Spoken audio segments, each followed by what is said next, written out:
Hi there, it's me. I'm just putting on my amethyst bracelet. I figured I could have done it before, but I wanted to tell you that people were really testing my patience today, but I did really well. So you're here to hear about the secret to CE-5. Just a second, I can't get the damn thing on. CE-5. When I first heard about this with Dr. Greer, I had my suspicions, And you know what? I will agree, he does look like a reptile. He does. He has this reptile-looking face. He does. But you know what? When it comes down to it, I'll tell you my feeling about it. I trust Dr. Greer. I do. And when I first heard, this was later on, here's the thing. I started listening to Dr. Greer about his information that he had about the deep state and the cabal and the things that he used to do within the government. And it was a little later on when I got into CE-5.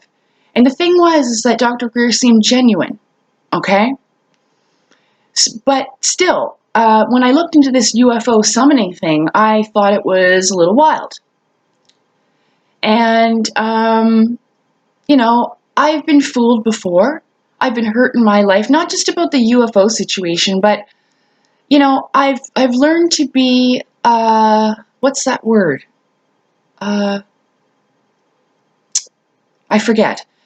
A skeptic about things because, I have been hurt.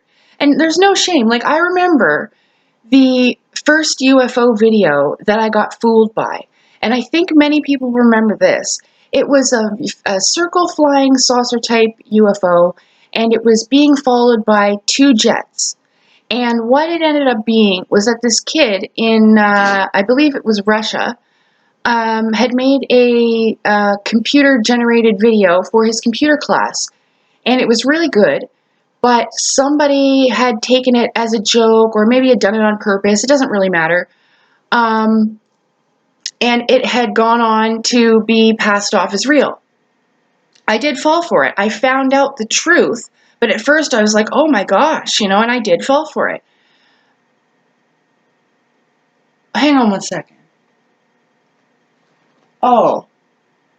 That thing glowing in the window, up in the window, that is my sun crystal. So if you see anything on the wall, like a little glowing rainbow light or whatever in any of my videos, I thought that was fireworks outside. I thought there was fireworks, maybe Christmas fireworks or something, because it looked like lights in the sky for a second. Anyway, so yeah, I was fooled by that. But anyway, getting back to the CE-5, because I know people don't have patience to take the time to watch a full video. Any more than 10 minutes and people don't have the time for it. It's just crazy. So, long story short, I didn't understand this until it happened to me. And I am not sitting here saying, this is the way it is, this is how the way to do it, this is the way, blah, blah, blah. No, because there's lots of ways. But what I realized is for me, personally, I didn't get it until it happened to me, so I'm going to tell you the quick little story of how I did a CE-5 by complete accident. So, if you have not watched the video on my channel, and I'm not trying to, get views, because there's no money going to be made off of this, no monetary things, no nothing. That's not what this is for. I'm honestly just sharing my experience and the way that I've learned things in my life in hopes that it will help others. That's honest to God the only reason why I'm doing it, because I really do want the world to change. I want it to become a better place. And so this is my gamble. This is how I feel that it will happen. So one night I had invited a friend over that lives in my building, still to this day, but we no longer speak. She's mean to me. It's a longer story, and maybe I'll tell another video. But so we had started to become friends over a few months, and I had learned my lesson, and I had resisted in talking about the UFO subject and the extraterrestrial subject entirely. I just was like, no. But there was other things like the topic of ascension and spirituality and stuff like that, and she was open to that. But this one night, I decided to tell her about my experience, about seeing the being that I saw in my room and the UFO experience that I had. And as I was getting through with my stories, my old friend, I know that she wanted to believe me, but she had no knowledge and no experience, and I could feel inside like she knew that I was smart, she knew that I was kind and compassionate, all these things, and I know the feeling. I felt it before, so that's why I recognized it. And she was wondering whether I was crazy or not. And so I was like, I realized that it was becoming too much pressure on her. And so I was like, you know what? And I don't smoke cigarettes anymore, but I used to. I was like, you know what? That's fine. It's okay. And she apologized to me, but I was like, that's all right. Let's just go outside for a smoke.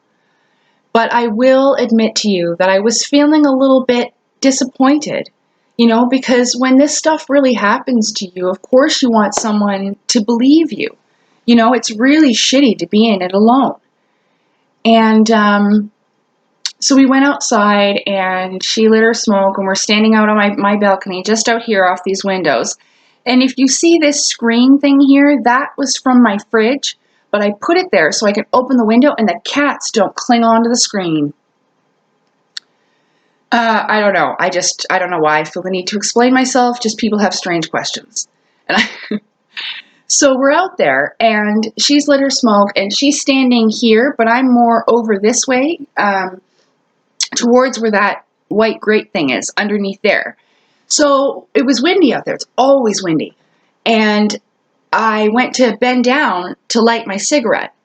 And as I did, I took the opportunity, get ready, to pray. I wasn't necessarily praying to God. I just genuinely prayed in my heart.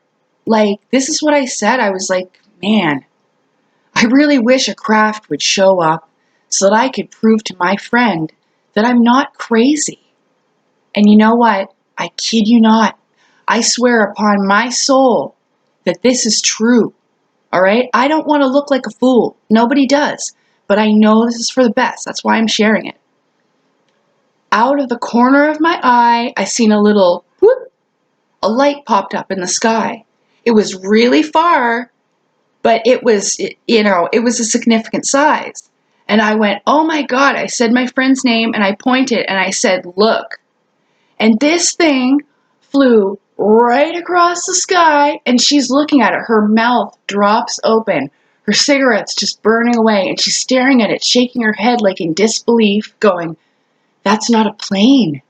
Satellites don't move like that. And she keeps looking at me and looking up and looking at me and looking up. And I'm in awe too, but I'm also really happy and really excited because I couldn't believe it myself, but I was like, oh, thank God. I was so, so grateful. And all it did was it went right across the sky. It stopped suddenly. It made the slightest adjustment, and then it just shot off. And she turned to me, and I felt it, and I felt so good. It felt so good. I was so grateful. She turned to me. She looked down at me, because I'm still like this. With my lighter and my smoke, like. And so I look up at her, and she says to me, you know what? I really want to say that I'm sorry, because I was thinking you're crazy. And I was like, I know. And I told her what had just happened. And she said, I'm sorry. I believe you now. And so that's the story. And I swear to you, it's true. And you know what? It's really hard to recreate it. That's why they tell you to meditate. That's why they tell you to get in this place of peace and belief and love. Love is a huge part of this. Unconditional love for yourself and all of the things that go with it is really important if you want to connect with something good. And that's really, really important. I know. Because I was tested. I passed, but I was tested with some darker things. So there are protocols for a reason. Okay? And that's my story. I'm sticking to it. And that's my secret. It's not a really big one, is it? It's not difficult at all. And I didn't realize that until it happened to me. So I wish you a good night. I hope you had a Merry Christmas. or a happy holiday, whichever holiday you celebrate. And I really do wish you a blessed and happy new year. And you know what? I have a really good feeling for the people that are just sitting around angry about the fact that they just won't give us the truth. I promise you, I have a really good feeling that it's going to come out real soon. Something's going to give. It can't go on like this, you know? It's like a dam, and once the leaks start springing, eventually it's going to give. Okay? So just hang in there. Take care. Thank you for listening. See you later.